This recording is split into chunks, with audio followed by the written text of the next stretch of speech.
నువ్వు నా బిడ్డవి. లక్ష్మీ ప్రసన్న, విష్ణువర్ధన్ బాబు, మనోజ్ కుమార్.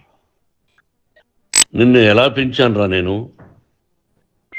అందరికంటే నిన్నే గారాభంగా పెంచానురా. నీకే ఎక్కువ ఖర్చు పెట్టి చదివించాలని ప్రయత్నం చేశానురా. నువ్వు ఏది అడిగినా నేను నీకు ఇచ్చానురా. కానీ ఈ రోజున నువ్వు చేస్తున్న పని బిడ్డల గుండెల మీద తంతారంటారే, అలా తన్నేవరా. మనసు ఆవేదనతో కింగిపోతుందిరా. నేను మీ అమ్మ ఏడ్చుకుంటున్నావురా. నువ్వు నన్ను కొట్టడం ఏంట్రా? నా బిడ్డ నన్ను తాకలా. ఇద్దరం ఘర్షణ పడ్డాం కొన్ని కారణాల వల్ల.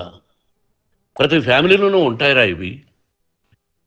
లేనివాడు ఎవరైనా ఉంటే ప్రపంచంలో ఒకరున్నారేమో, 1% ఉంటుందేమో. అటువంటి వాళ్ళ ఇంటికి వెళ్ళి కాళ్ళు గడిగి నిద్ర పూసుకోవచ్చు.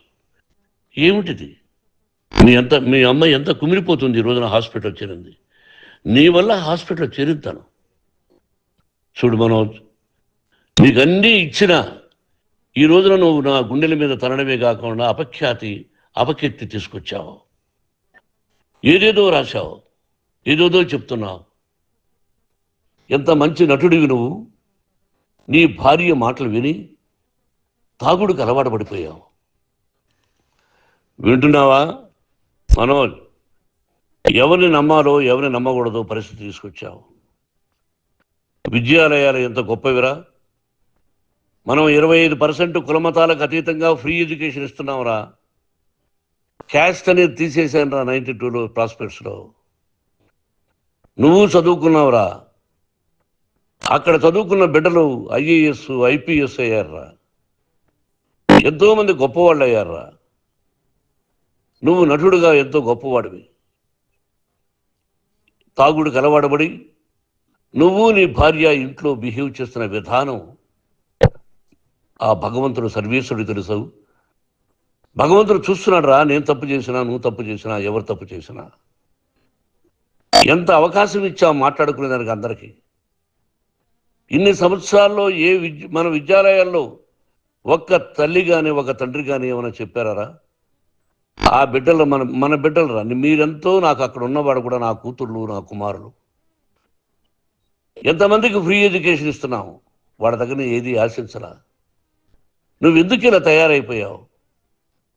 ఎందుకు ఇంట్లో ఉండే పని వాళ్ళందరినీ కొడుతున్నావు? పనివాడు వాడు పని చేసుకునేదానికి మన ఇంటికి వచ్చాడు రా. ఆ పనివాడిని కొట్టడం చాలా మహాపాపంరా. నేను వేరురా. నేను దండించడం వేరురా.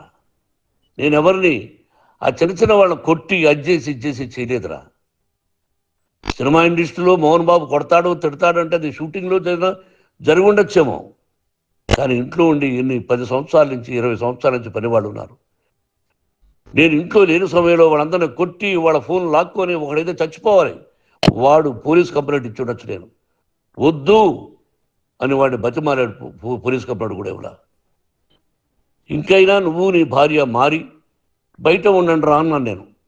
లేదు డాడీ, తప్పు చేయలేని ఒకసారి వచ్చావు, మళ్ళీ తప్పు చేశావు, మళ్ళీ వెళ్ళావు, మళ్ళీ ఈసారి తప్పు చేయనన్నావు. ఏమండి వీడు తప్పు చేయడం అని మీ అమ్మ చెప్పింది. ఇంట్లో పెట్టుకున్నా. మళ్ళీ నువ్వు చేస్తున్నది, ప్రతిరోజు నువ్వు తాగుతున్న విధానం నీకే తెలుసు. ఇది ప్రజలు నమ్ముతారా లేదా అనవసరం నాకు. నేను నీకు చెప్తున్నా, ఇంతటితో ఫుల్ స్టాప్ పెట్టాలి. మళ్ళీ చెప్తున్నా, Mohan Babu university is greater than temples. Greater than temples. బిడ్డలను కాలేజీలో చేర్చుకునే ముందు చెప్తారు, అన్నయ్య ఎంత ఉంది యూనివర్సిటీ రూల్స్, ఇది మా పద్ధతి, మీకు ఇష్టమైతే చేర్చండి. గవర్నమెంట్ బిడ్డలను గవర్నమెంట్ ఏమిస్తుందో ఇంత పర్సంటేజీ వాళ్ళకు కూడా మీ దగ్గర ఎందుకు డబ్బు తీసుకుంటున్నావు అంటే దానికి అర్థం పరమార్థం చెప్పాము. దొంగతనంగా తీసుకోలేదు. ప్రతి దానికి చెక్కులు ఉన్నాయి, అది అకౌంట్ ఉంది. దానిలో తప్పులు జరిగితే డిపార్ట్మెంట్ ఉంది. కాలేజీలో ఇంకేమైనా తప్పు జరిగితే గవర్నమెంట్ ఉంది. ఇవన్నీ నీకు తెలుసు. ఈ రోజున ప్రపంచంలోనే నెంబర్ 1గా చేయాలని మీ అన్న కష్టపడి ఇతర దేశాల్లో నెంబర్ 1 యూనివర్సిటీ టైఅప్ చేశాడు. ఈ రోజు నువ్వు చేసిన విధానం ఏమిటి? నువ్వే ఒకప్పుడు నాకు ఏమొద్దు నేను యాక్టింగ్ అన్నావు. ఈ రోజున ఏం చేస్తున్నావు? విద్యాలయాల మీద పడ్డావు. తల్లిదండ్రులు చాలా గొప్పవాళ్ళరా. కొంతమందికి డబ్బు కట్టలేకపోవచ్చు, కట్టని వాళ్ళకు కొంత సహాయం చేసాం. అంతా సహాయం చేయలేము. బ్యాంకుల్లో డబ్బు కట్టాలి, లెక్చరర్స్కి డబ్బులు ఇవ్వాలి, యూనివర్సిటీ బ్రహ్మాండంగా నడపాలంటే మంచి లెక్చరర్స్ కావాలి. ఇవన్నీ తెలిసి చేస్తున్నారు ఆ 32-33 సంవత్సరాల నుంచి. అది పక్కన పెడితే అందరినీ కొట్టడానికి వస్తావు, మీ అన్నం తిడతావు. ఒక వ్యక్తి చంపేస్తాను వాడు అన్నావు. ఇవన్నీ ఎంత తప్పురా? అంటే మీ నాన్నగారికి ఎవరు సహాయం చేయడానికి వస్తే చంపేస్తానంటావు. మీ అన్నను చంపేస్తానన్నావు.